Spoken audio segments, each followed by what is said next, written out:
Hi everyone, this is Kazi Tohit from Icon Studio. So this is a very short video, but this is a very effective one.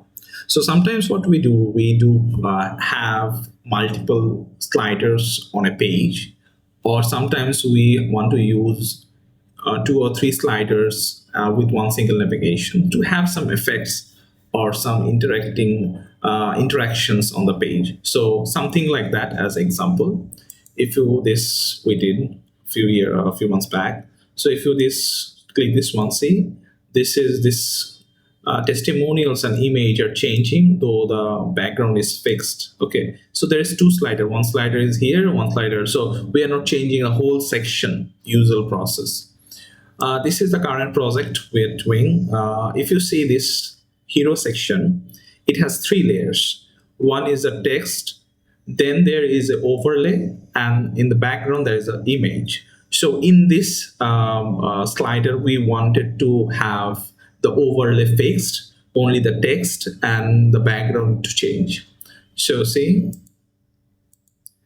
so the overlay is fixed and the background is changing.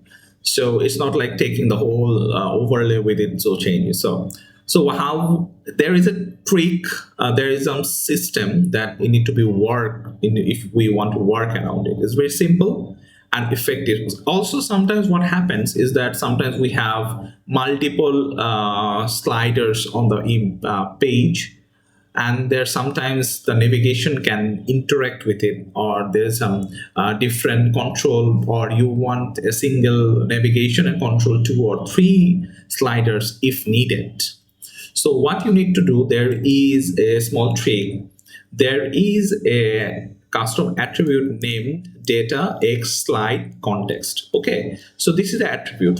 There's two ways you can use it. First of all, if you want to, like, if this project, if you can see, there's two sliders in the background, the image, and the foreground, the content. Okay, there's two sliders. So for the slider, what we did with the parent section or the parent element, it can be div, it can be row, it can be column, anything it can be. So we just add the custom attribute of data x slider slide context. Okay, so this is the way it's controlling. If we removed it, right, let's remove it. Sorry, see, only the text is changing, not the background. When we, sorry, not this one. If we add this one, okay, now, so it's under that custom attribute. Every slider will be controlled with this navigation. Another thing is that if the slider is not here, let's say in a different place of the page, or a different, not under the same section or same element, so what can you do?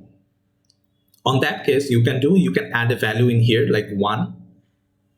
Let's say slider 1. Then you can go to navigation. You can add that attribute, same attribute, slider 1, and every slider like slider container will have the same process of custom attribute to that element. So then when you use that navigation or the paginations, it will work on the whole page regarding the slider. So this is a simple trick. It's very effective to get something like this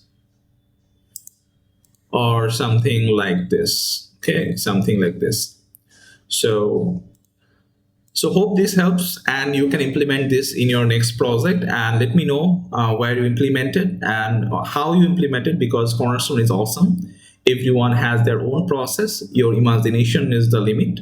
So let me know if you have any examples in your work process. Thank you.